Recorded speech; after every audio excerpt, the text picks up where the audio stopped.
Imagine acordar amanhã e descobrir que sua casa não tem banheiro. Não por escolha, não por reforma, mas porque ninguém ainda inventou o vaso sanitário. Bem-vindo à cidade medieval, onde você jogaria seus dejetos pela janela aos gritos de cuidado com a água. Só que não era água, era tudo menos água. E essa é apenas a primeira das coisas que você não suportaria viver. As cidades medievais eram os lugares mais letais já construídos pela humanidade. E você está prestes a descobrir por que simplesmente sobreviver em uma delas era mais difícil do que passar no vestibular de medicina. Vamos dissecar as entranhas de pedra dessas máquinas de moer gente que, de alguma forma inexplicável, se tornaram as metrópoles que conhecemos hoje. Mas antes de mergulharmos na lama, sangue e urina que constituía o dia a dia medieval, vamos entender o que você está prestes a ver.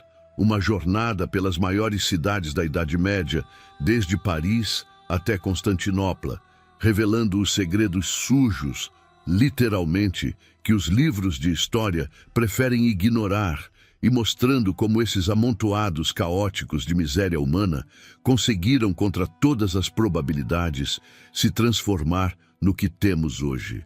Esqueça tudo que você acha que sabe sobre a vida urbana medieval. Aquelas imagens bonitas de castelos e princesas, pura ficção. A realidade era muito mais, digamos, aromática. Uma cidade medieval típica era basicamente um experimento de quanto desconforto humano podia ser compactado em um único lugar. Muralhas estreitas, ruas lamacentas, casas empilhadas umas sobre as outras e um cheiro que faria seu pet skunk parecer um frasco de perfume. Vamos começar pelo básico: higiene. Ou melhor, pela completa falta dela. Não existia sistema de esgoto, não havia coleta de lixo, não havia água encanada. A solução para todo problema sanitário podia ser resumida em uma única estratégia: jogue pela janela e corra. Imagine passear pelas ruas estreitas de Paris medieval. As casas se projetavam para fora em cada andar, chegando quase a se tocar no topo, bloqueando a luz solar. O resultado? Um túnel de sombras perpétuas onde a lama nunca secava. E o que compunha essa lama? Bem, todo o conteúdo dos penicos das casas ao redor, restos de comida, entranhas de animais dos açougues e praticamente qualquer coisa que ninguém mais queria. Lembra daquela frase, água vai, que mencionei? Era o aviso oficial antes de despejar um penico pela janela. Se você fosse rápido o bastante, talvez conseguisse escapar. Se não, bem, você acabava de ganhar um perfume exclusivo para o resto do dia. E o melhor, era completamente legal. A lei só exigia que você gritasse o aviso.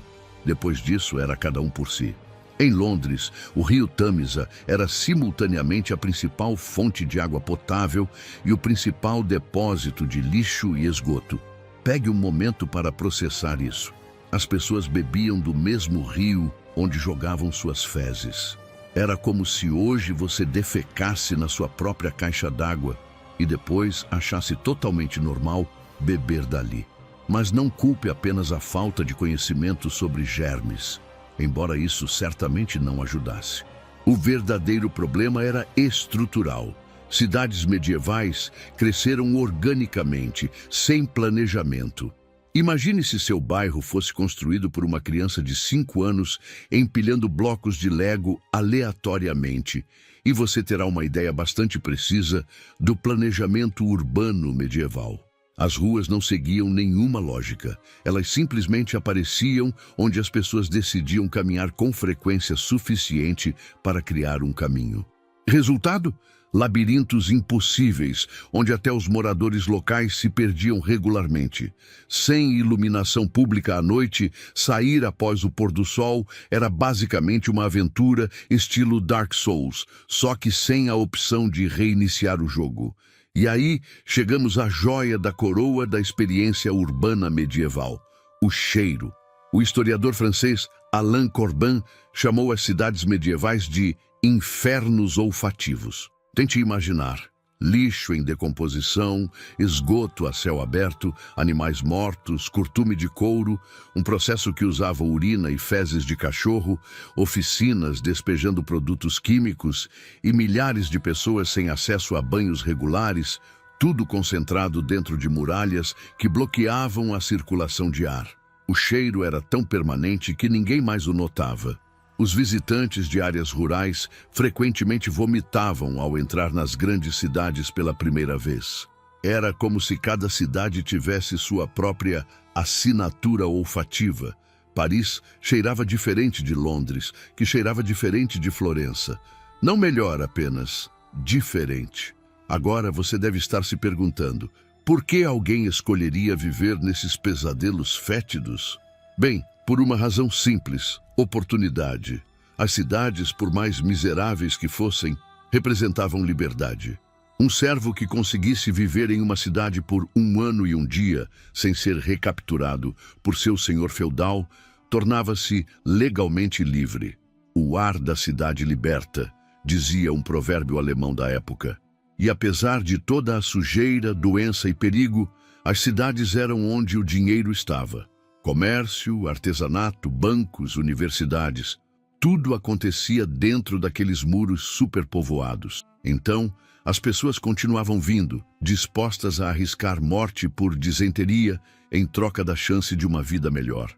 Vamos olhar mais de perto para algumas dessas metrópoles medievais, começando por aquela que definia o padrão de grandiosidade urbana da época, Constantinopla. Enquanto a Europa Ocidental estava afundando na Idade das Trevas após a queda de Roma, Constantinopla era uma cidade de outro mundo. Com 500 mil de habitantes no seu auge, quando Londres tinha míseros 50.000, a capital bizantina era tão avançada que parecia ficção científica comparada às suas contrapartes ocidentais. Constantinopla tinha algo que nenhuma cidade ocidental possuía: planejamento urbano romano, ruas amplas e retas, um hipódromo que acomodava 100.000 espectadores, o colossal domo da Hagia Sophia e, talvez o mais importante, um sistema de esgoto funcional e aquedutos que forneciam água potável. A cidade possuía latrinas públicas, banhos públicos, os famosos hammams, herdados dos romanos, e cisternas enormes para armazenamento de água. A cisterna da Basílica, construída por Justiniano no século VI, podia armazenar 80.000 metros cúbicos de água limpa, o suficiente para abastecer a cidade por meses em caso de cerco. Mas mesmo Constantinopla tinha seus problemas. As diferenças sociais eram brutais. Enquanto a elite vivia em palácios de mármore, os pobres se amontoavam em cortiços de madeira propensos a incêndios catastróficos que regularmente consumiam bairros inteiros. As facções do hipódromo, os azuis e os verdes, frequentemente transformavam disputas esportivas em guerras civis sangrentas nas ruas. Em 532, uma dessas brigas escalou para a revolta de Nica, um motim que destruiu metade da cidade e quase derrubou o imperador Justiniano.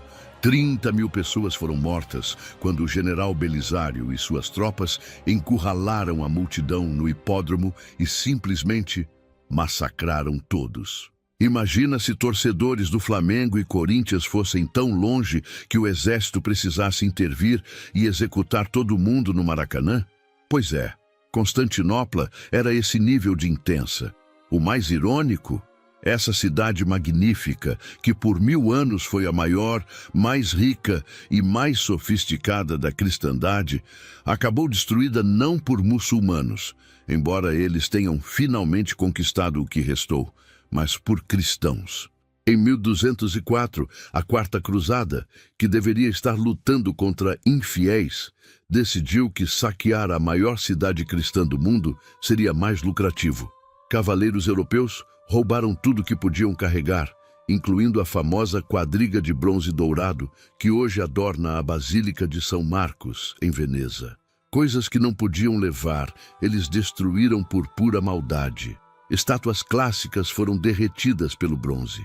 Manuscritos inestimáveis, contendo conhecimento antigo que nunca recuperamos, foram usados como combustível para fogueiras. Foi o maior roubo de arte da história até os nazistas. Um cronista grego escreveu que nem mesmo os muçulmanos teriam sido tão cruéis. Fala sobre ser apunhalado pelas costas por seus supostos aliados de fé, hein? Depois disso, Constantinopla nunca mais se recuperou completamente.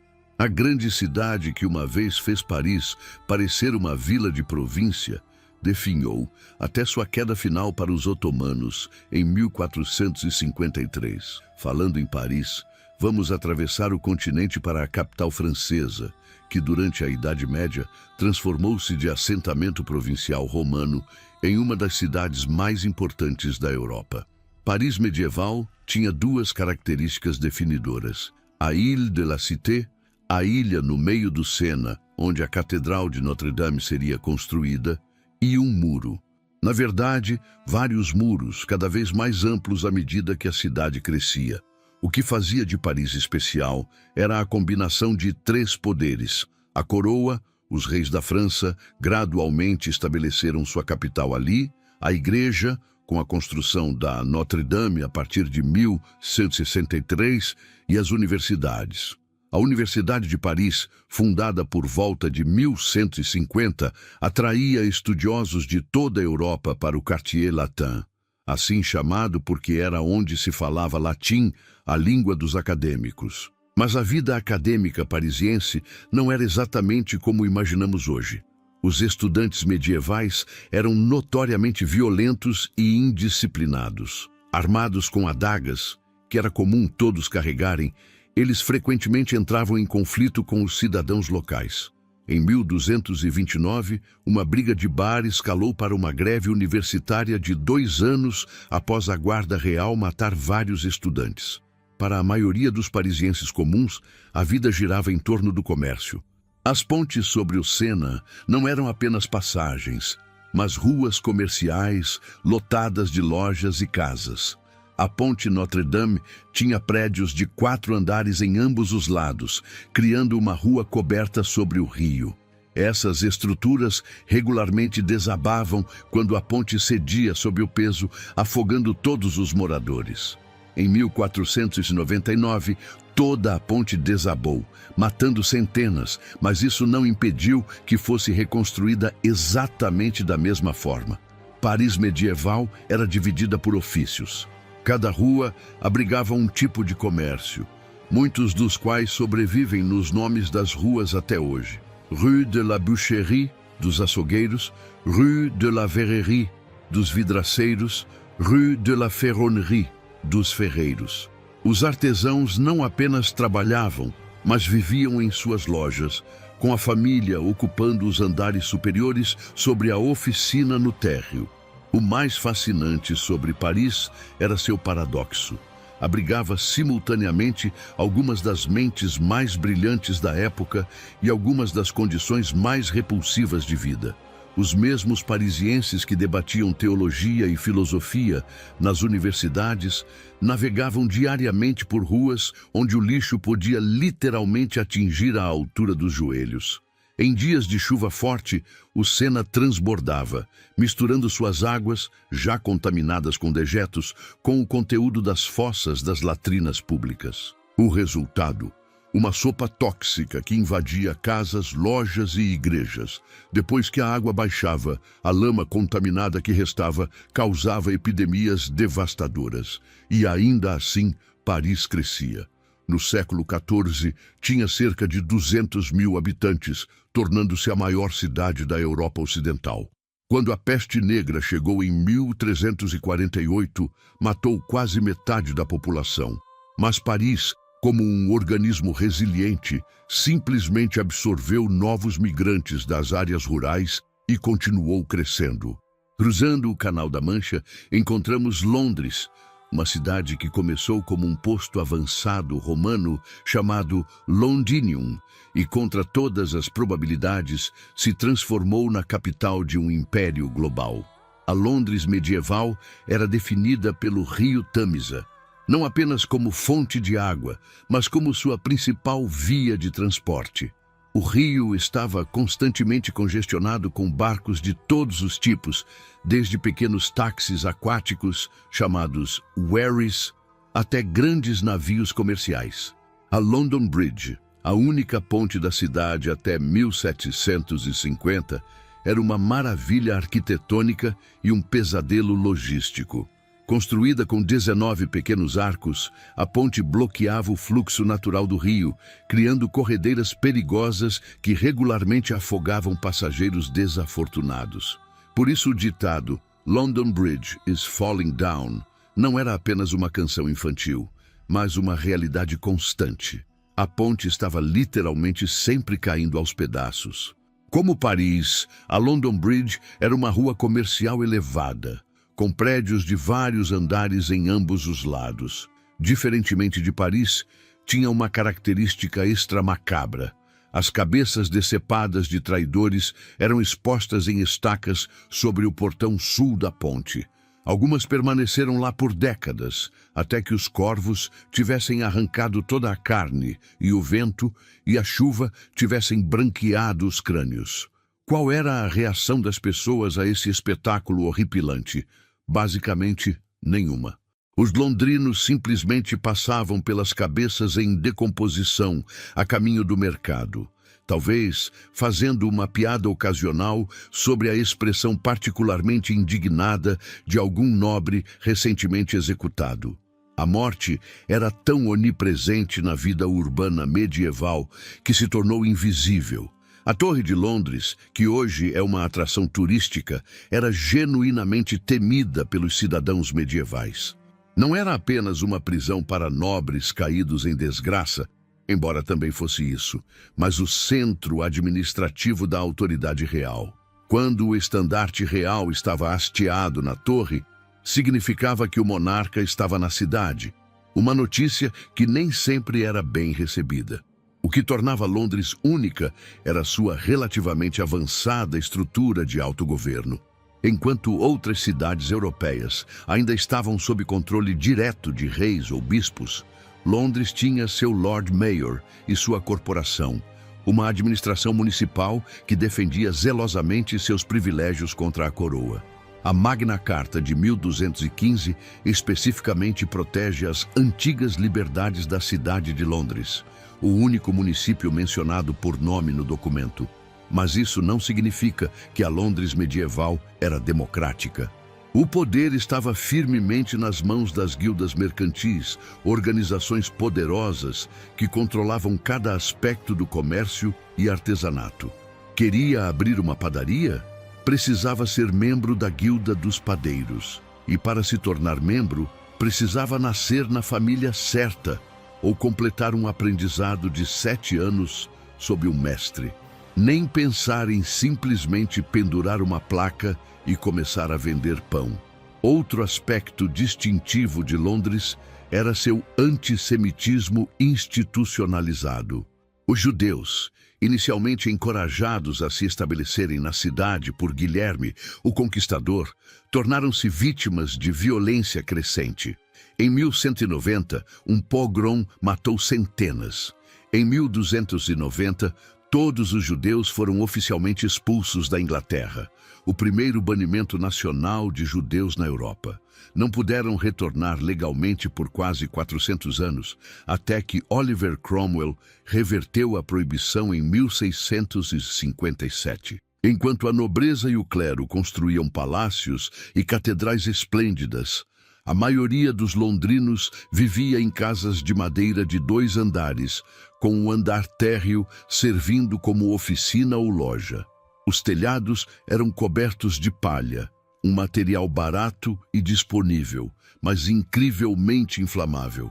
Combinado com o uso de fogo aberto para cozinhar, aquecer e iluminar, isso tornava os incêndios não apenas comuns, mas praticamente inevitáveis. A solução da cidade para esse problema?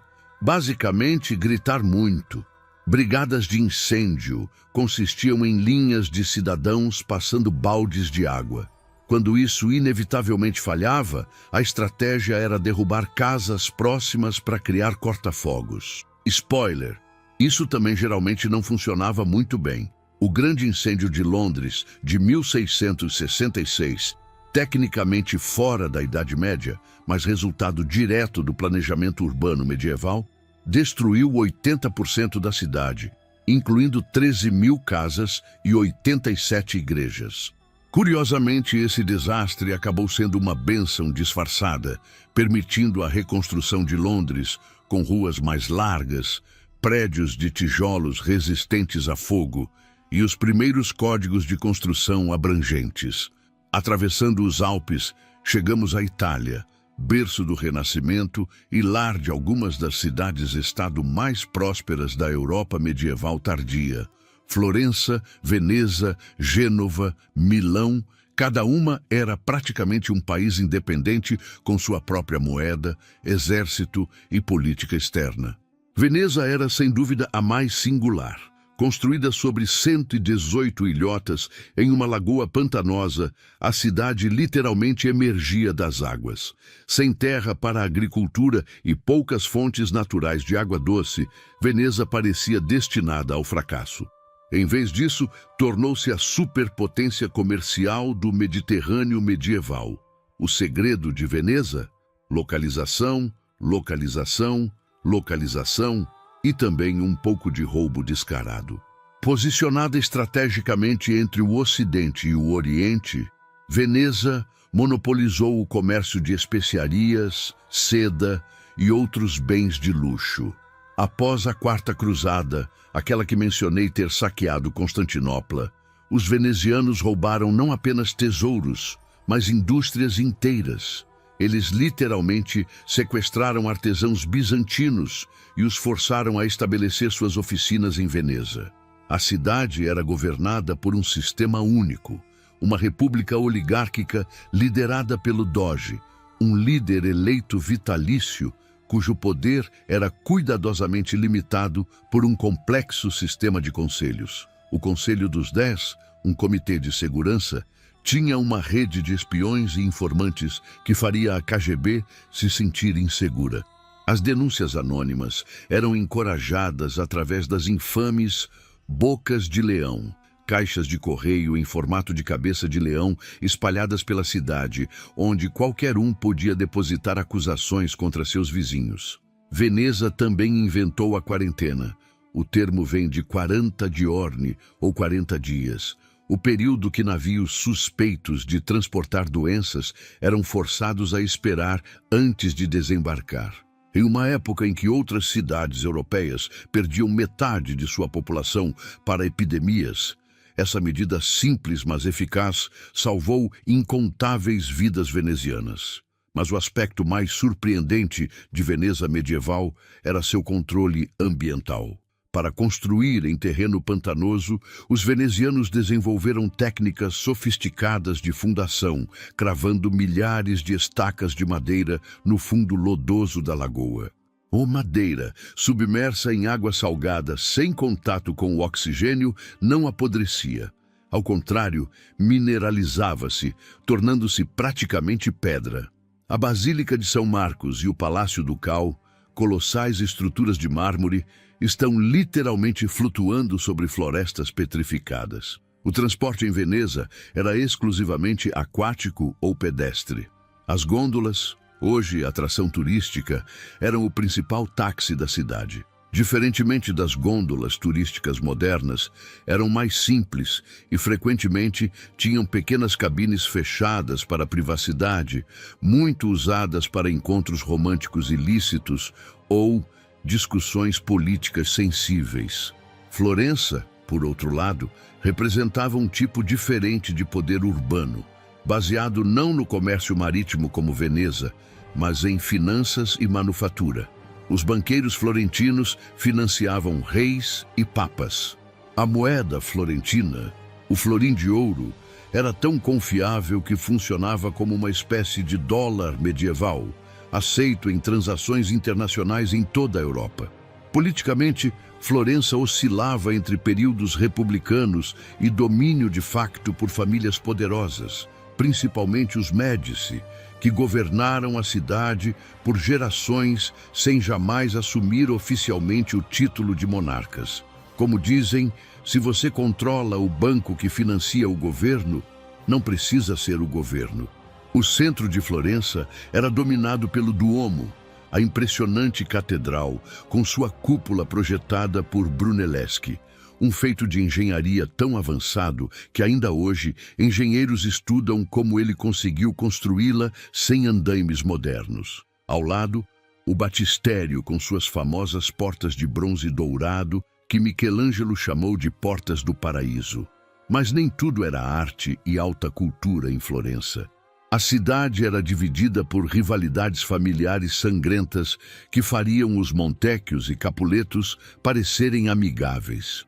As grandes famílias construíam torres fortificadas dentro da cidade, algumas atingindo 70 metros de altura, de onde podiam bombardear seus rivais durante as frequentes guerras urbanas. Em 1216, havia mais de 180 dessas torres em Florença. As ruas entre elas eram tão estreitas que os andares superiores das casas opostas frequentemente se tocavam, criando túneis escuros onde o sol nunca alcançava.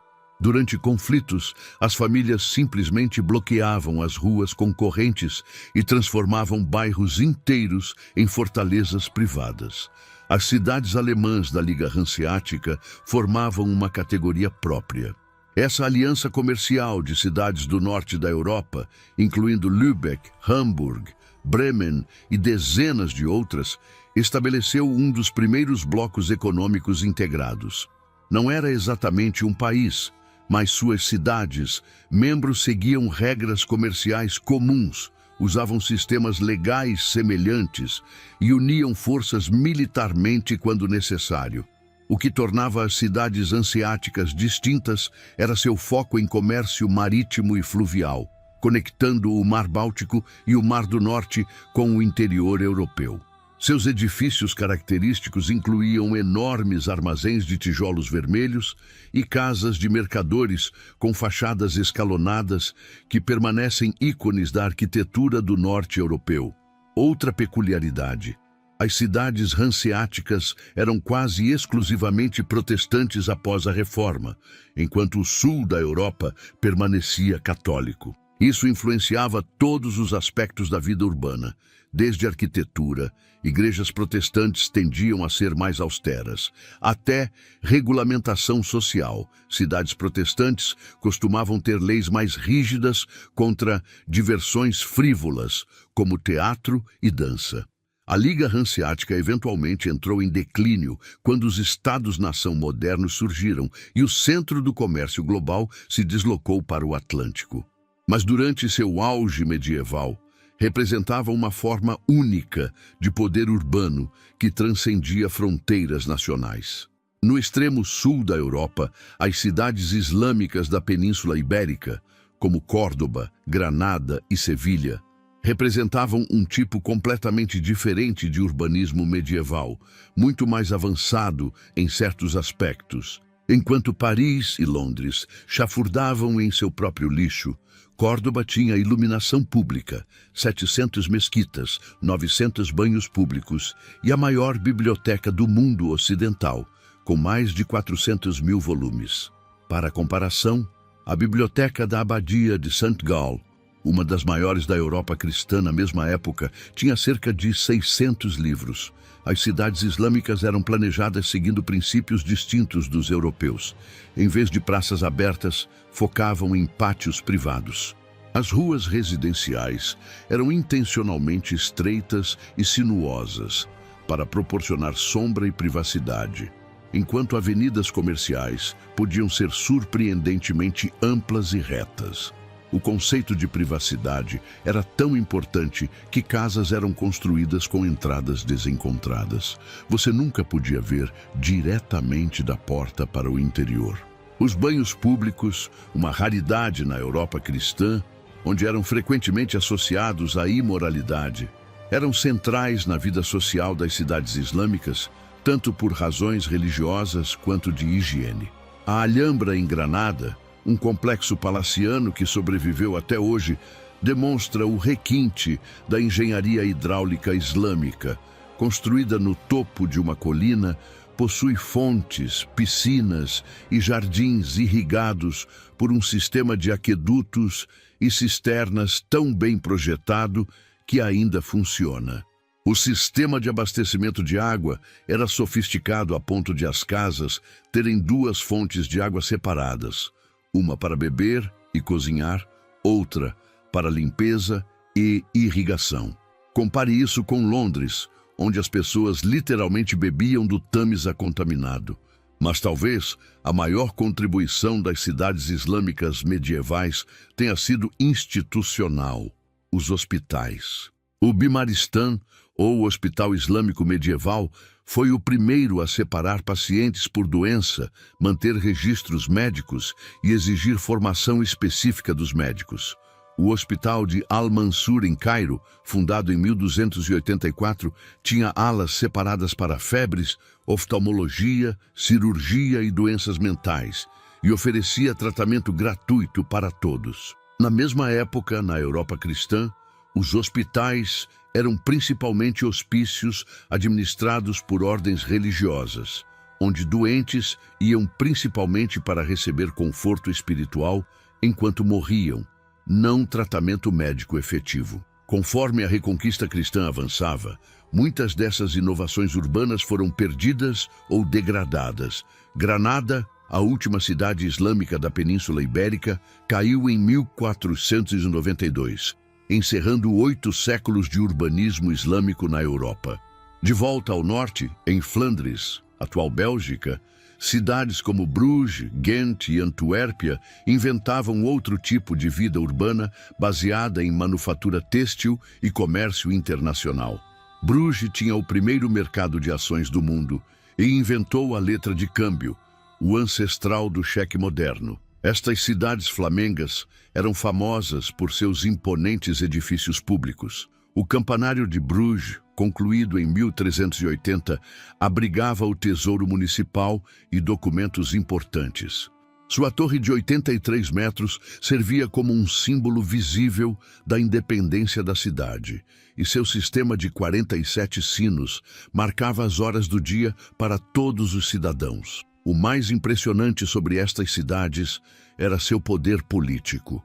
Enquanto a maioria das cidades medievais existia sob a autoridade de reis ou nobres, as cidades flamengas operavam como repúblicas urbanas com extensa autonomia. Suas milícias cívicas eram tão poderosas que na Batalha das Esporas Douradas, 1302, a infantaria urbana de Flandres derrotou a cavalaria da nobreza francesa, um resultado impensável nas convenções militares da época. As cidades flamengas também inovaram em assistência social. O Heilige Geesthuis, Casa do Espírito Santo, em Bruges, estabelecido em 1270, oferecia apoio aos pobres, órfãos e idosos da cidade, financiado por taxas sobre comércio e doações dos prósperos mercadores locais. Para padrões medievais, era um sistema de bem-estar social surpreendentemente abrangente. Voltando ao Mediterrâneo, encontramos as cidades marítimas italianas que dominavam o comércio naval: Gênova, Pisa, Amalfi e, como já vimos, Veneza. Gênova, particularmente, era o arquirrival de Veneza, travando guerras comerciais e reais por supremacia marítima. Os genoveses eram navegadores tão hábeis que seus serviços eram requisitados por monarcas de toda a Europa.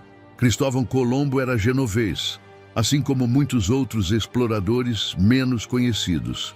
A cidade operava colônias comerciais em lugares tão distantes quanto o Mar Negro, criando uma rede comercial que se estendia da Inglaterra ao Oriente Médio. Arquitetonicamente, Gênova medieval era peculiar. Devido ao terreno montanhoso, cresceu verticalmente. Suas torres residenciais, algumas com mais de 10 andares, eram arranha-céus medievais. Ruas frequentemente passavam por baixo de edificações através de arcos abobadados chamados sotoripa, criando uma cidade onde o espaço público e privado se entrelaçavam de formas inesperadas. No centro da Europa, Praga cresceu como encruzilhada comercial e sede do Sacro Império Romano Germânico sob Carlos IV no século XIV.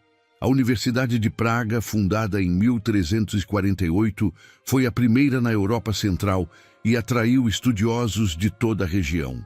A Ponte Carlos, concluída em 1402, era uma maravilha de engenharia com 520 metros de comprimento, 16 arcos e decorada com 30 estátuas barrocas, adicionadas posteriormente. O Castelo de Praga, maior complexo de castelos do mundo, expandia-se no alto de uma colina enquanto a cidade crescia abaixo.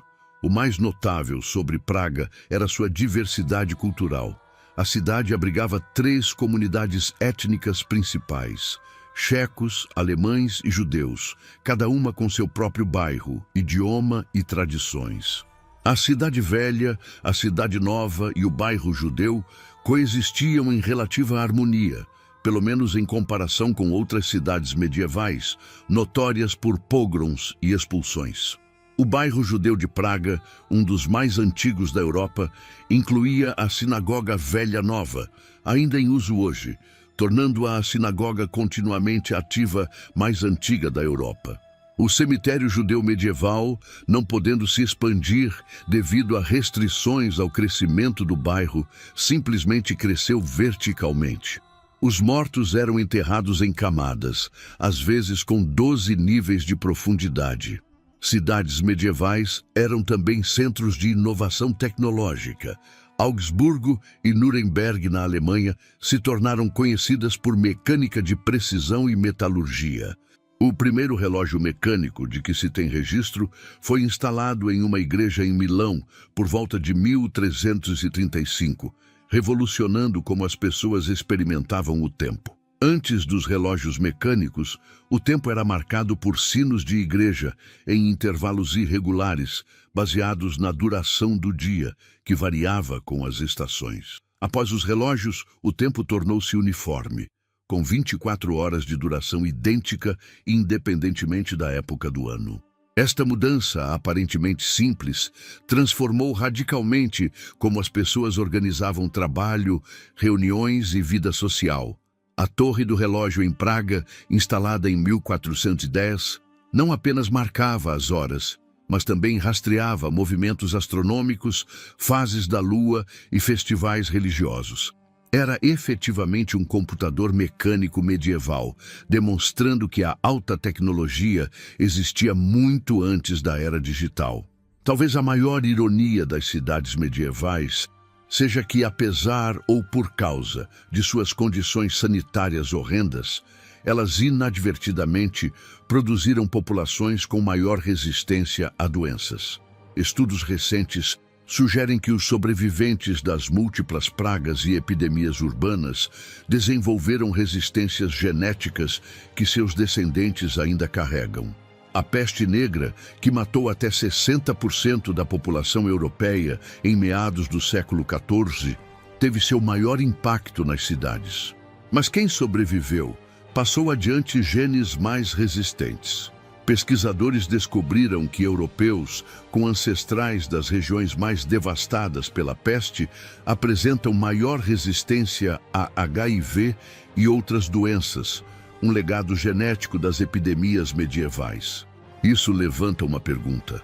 As cidades medievais, com todas suas falhas, moldaram não apenas nossa cultura e arquitetura, mas nossa própria biologia. Os terrores da vida urbana medieval produziram humanos literalmente mais resistentes? Muitas das características que consideramos essencialmente urbanas hoje, zoneamento, parques públicos, água limpa, eram completamente ausentes nas cidades medievais. O conceito de planejamento urbano praticamente não existia no Ocidente medieval, com exceções como as Bastides francesas, cidades planejadas para colonização. A Londres medieval não tinha calçadas até o Grande Incêndio de 1666. Paris não tinha iluminação pública até o século XVII. Veneza, a joia urbana do Mediterrâneo, tinha um sistema de coleta de lixo que consistia simplesmente em jogá-lo nos canais durante a maré vazante, esperando que fosse carregado para o mar. Nem sempre funcionava. E ainda assim, essas cidades caóticas, fedorentas e frequentemente letais foram o cadinho onde nossa civilização moderna foi forjada. As universidades, os bancos, os hospitais, as corporações, o conceito de cidadania, todas essas instituições fundamentais nasceram naqueles labirintos medievais de pedra e madeira. Nas palavras do historiador Lewis Mumford, a cidade é o lugar onde a impotência se torna poder, a vida bruta se torna cultura e pessoas desorganizadas se tornam sociedade. As cidades medievais demonstraram essa transformação em sua forma mais crua e dramática. Quando pensamos na transição do mundo medieval para o moderno, o Renascimento, a Era dos Descobrimentos, a Revolução Científica, tendemos a focar nos grandes figuras individuais. Leonardo da Vinci, Cristóvão Colombo, Galileu. Mas essas figuras eram produtos de suas cidades. Da Vinci não poderia existir sem Florença, assim como Shakespeare sem Londres ou Tomás de Aquino sem Paris. As cidades medievais eram os laboratórios onde a modernidade foi inventada, muitas vezes por acidente. O sistema bancário surgiu porque mercadores precisavam transferir grandes somas sem carregar moedas físicas. Universidades surgiram porque a igreja precisava de advogados e administradores treinados. Hospitais evoluíram de simples hospícios para instituições médicas em resposta às epidemias urbanas. A imprensa se desenvolveu em cidades onde havia demanda suficiente por textos escritos. A próxima vez que você reclamar do trânsito ou da lotação do metrô, lembre-se, pelo menos você não está andando em ruas cobertas de excrementos, bebendo água contaminada ou preocupado que a praga bubônica mate metade da sua família. As inconveniências urbanas modernas são luxos comparadas à experiência urbana medieval. Mas também considere o que perdemos. A skyline de uma cidade medieval, com suas dezenas de torres e pináculos, seria impressionante mesmo pelos padrões atuais. A proximidade forçada criava comunidades onde todos conheciam seus vizinhos, para o bem ou para o mal. E para todos seus terrores e desconfortos, a vida urbana medieval tinha uma vitalidade crua que nossas cidades sanitizadas e regulamentadas às vezes parecem ter perdido. Havia algo de profundamente humano naquelas cidades pré-industriais. As ruas não seguiam linhas retas porque eram moldadas por pés humanos, não por planejadores.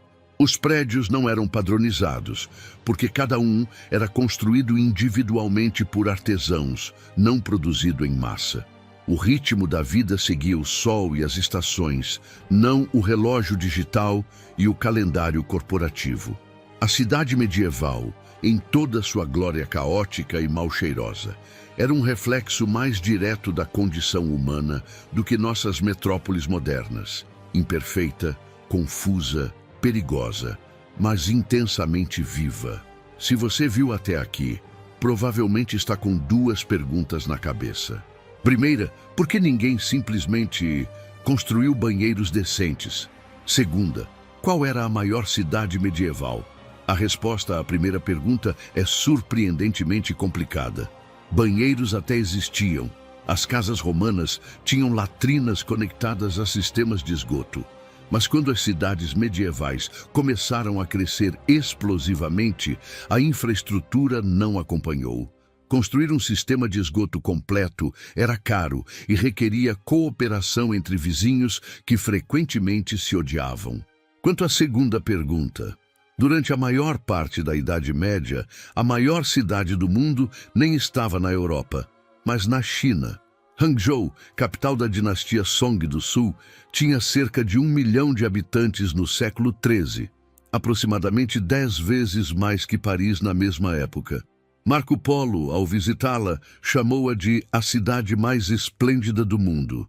O viajante árabe Ibn Battuta, que visitou tanto a Europa quanto a Ásia no século XIV, descreveu as cidades europeias como pequenas, sujas e bárbaras, em comparação com Hangzhou ou Cairo, que tinham ruas pavimentadas, sistemas de esgoto e água corrente, quando Londres ainda estava literalmente afundando em seus próprios detritos. As cidades medievais podem ter sido feias, fedorentas e perigosas, mas elas mudaram o mundo e nos mudaram geneticamente.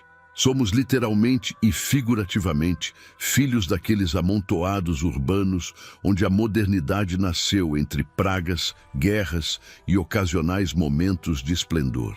Se este mergulho nas entranhas das cidades medievais despertou sua curiosidade sobre como o passado molda quem somos hoje, você vai adorar o vídeo que está aparecendo na sua tela agora. É uma exploração igualmente fascinante e perturbadora de outro aspecto da vida medieval que deixou marcas profundas em nosso mundo moderno. E não se esqueça de deixar aquele like. Funciona melhor que qualquer amuleto medieval para afastar a praga do algoritmo. Se você se inscreveu, considere-se um cidadão privilegiado deste canal, praticamente um nobre urbano com direito a não jogar seu próprio penico pela janela. Me conta nos comentários qual cidade medieval você gostaria de visitar por um dia, mas só um dia, com passagem garantida de volta para o presente e talvez um protetor nasal. Até a próxima viagem pela história, onde vamos explorar mundos passados sem precisar enfrentar seus cheiros, doenças ou executores públicos.